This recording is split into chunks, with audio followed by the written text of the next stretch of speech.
Di video kali ini, kita kembali belajar pada tema 3, subtema 3, muatan pelajaran Bahasa Indonesia.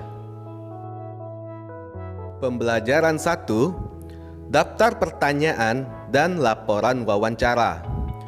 Wawancara adalah kegiatan tanya jawab antara pewawancara dan narasumber.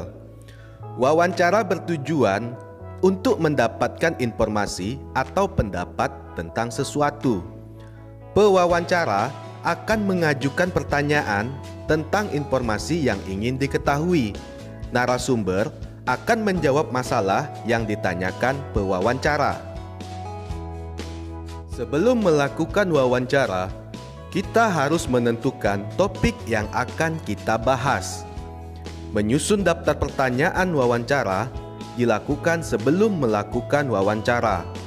Daftar pertanyaan yang akan kita tanyakan diurutkan dari hal yang umum ke hal yang khusus. Pertanyaan kepada narasumber diajukan secara berurutan, dimulai dari tahap pembuka, inti, dan penutup. Berikut ini adalah contoh daftar pertanyaan wawancara. Topik: padi sebagai tanaman pangan. Narasumber: petani padi. Berikut daftar pertanyaannya. 1. Apa yang dihasilkan dari tanaman padi? 2. Mengapa kita perlu menjaga kelestarian tanaman padi? 3. Siapa yang menanam padi? 4. Kapan waktu yang tepat untuk menanam padi? 5.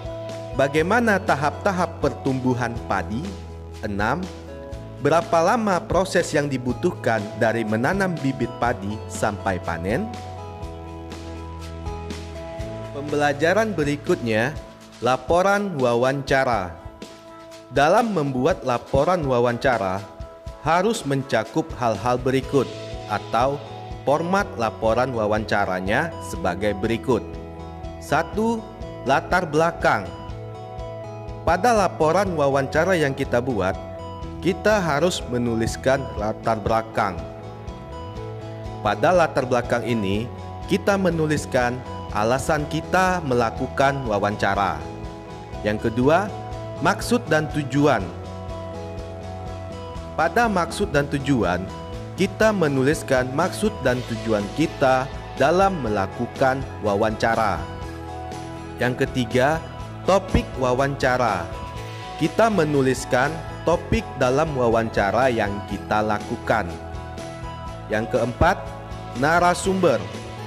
Kita menulis nama narasumber. 5. Pewawancara. Kita menulis nama si pewawancara. Yang keenam, waktu dan tempat wawancara. Kita menulis hari, tanggal, waktu, dan tempat kita melakukan wawancara. Yang ketujuh, hasil wawancara. 8.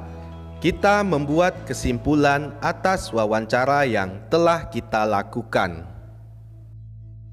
Berikut ini adalah contoh laporan hasil wawancara.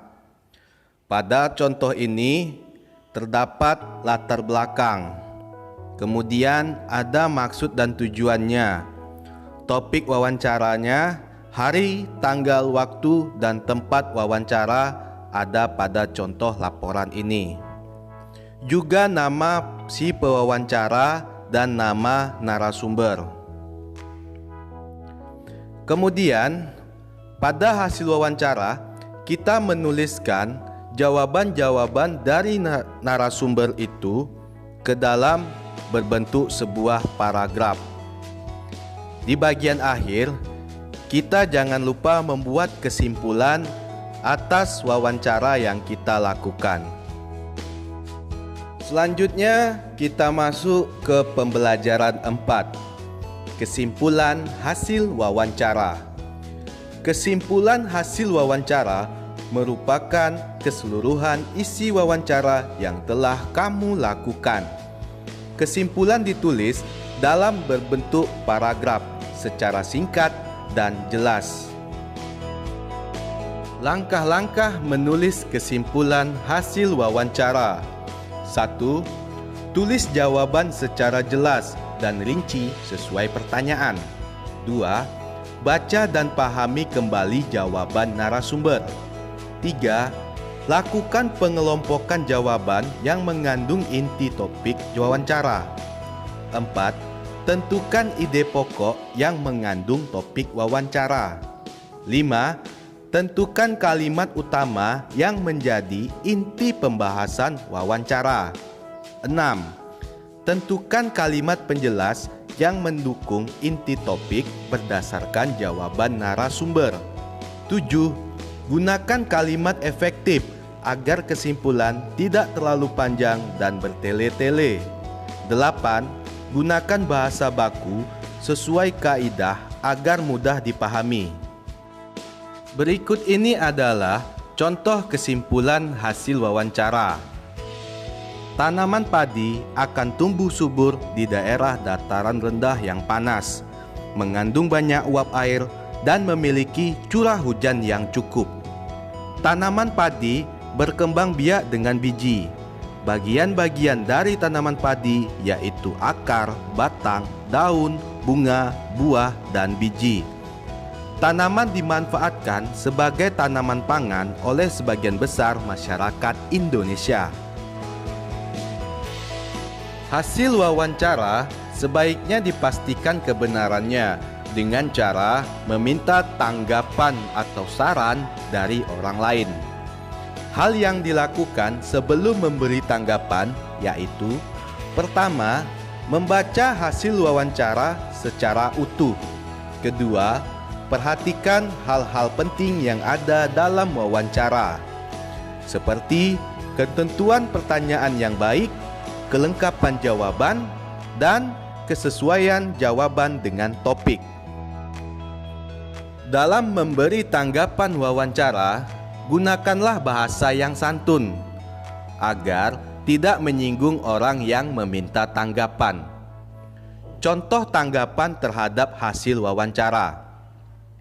Menurut saya, laporan hasil wawancara ini sudah baik. Laporan tersebut tersusun sesuai format laporan. Isi laporan juga menyajikan fakta tentang tanaman padi. Penggunaan tanda baca dan huruf kapital juga sudah tepat. Pembelajaran yang keenam, presentasi laporan hasil wawancara. Tujuan mempresentasikan laporan hasil wawancara adalah membagi informasi kepada orang lain tentang wawancara yang telah kita lakukan. Selanjutnya, cara melakukan presentasi yang baik. Pertama, membuka presentasi dengan ucapan salam. Kedua, memperkenalkan diri. Ketiga, menyampaikan laporan hasil wawancara sebaik mungkin.